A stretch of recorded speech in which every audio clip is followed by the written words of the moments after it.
Izenzo za21. Kwathi sesimukile kubo, sasuka ngomkhumbi, saqonda ngqo, safika eKhose nangangomuso eRodu, sasuka lapho, safika ePhathara, sesifumene umkhumbi owelela eFenike, sangena kuwo, samuka. Kwathi sekuqhamuke iKhupro, sesilishiyile ngakwesokhohlo, saqonda eSiriya, sehlika eTire, ngokuba umkhumbi wawuzakwethula khona impahla. Safumana abafundi, sahlala khona izinsuku eziyisikhombisa, bona bathi ngomoya kuPawulu, angalubeki unyawo eJerusalema. Kwathi sesiqedile lezo zinsuku, saphuma sahamba, bonke basiphelekezela kanye nawomkabo nabantwana, kwaze kwaba ngaphandle komuzi, saguqa ngamadolo ogwini, sakhuleka, savalelisana, sangena emkhunjini, kepha bona babuyela emakhaya. Thina sesiqedile ukuhamba ngomkhumbi sisuka eTire, safika ePtolemayi, sabingelela abazalwane, sahlala nabo usuku lwabalunye. Kepha ngangomuso samuka safika eKesariya, sangena endlini kaFiliphu umvangeli, owayengomunye wabayisikhombisa, sahlala naye. Yena-ke wayenamadodakazi 4, izintombi eziprofethayo. Kwathi sisahlezi khona izinsuku eziningana, kwehla eJudiya umprofethi ogama lakhe lingu-Agabu. Yena wafika kithi, wathatha uqhotho lukaPawulu, wazibopha izinyawo nezandla, wathi, "Usho njalo uMoya oNgcwele, uthi, umuntu olungolwakhe lolu qhotho abaJuda bazakumbopha kanje eJerusalema, bamkhaphele ezandleni zabezizwe." Sesikuzwile lokho samncenga thina kanye nabakuleyo ndawo ukuba angakhuphukeli eJerusalema. Khona uPawulu waphendula wathi, "Nenzelani ukukhala nichoboza inhliziyo yami na? Ngokuba sengilungele, kungesikho ukuboshwa kuphela kepha nokufa eJerusalema ngenxa yegama leNkosi uJesu." Engenakuvunyiswa, sathula sathi, "Mayenziwe intando yeNkosi."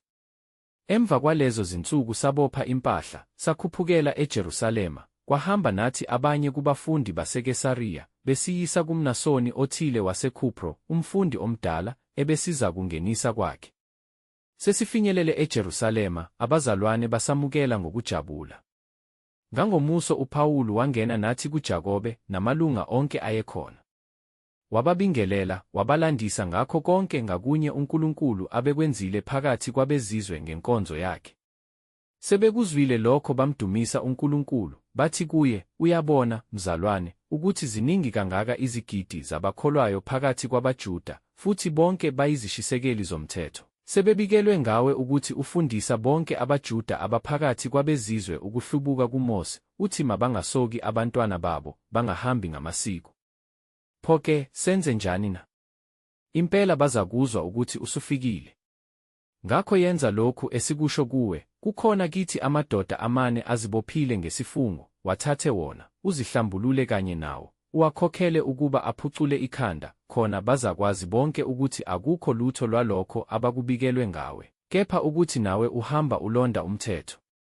Kepha maqondana nabezizwe abakholwayo sesilobile sanquma ngokuthi mabazilonde kokuhlatshelwe izithombe, negazi, nokuqumbeleneyo, nobufebe."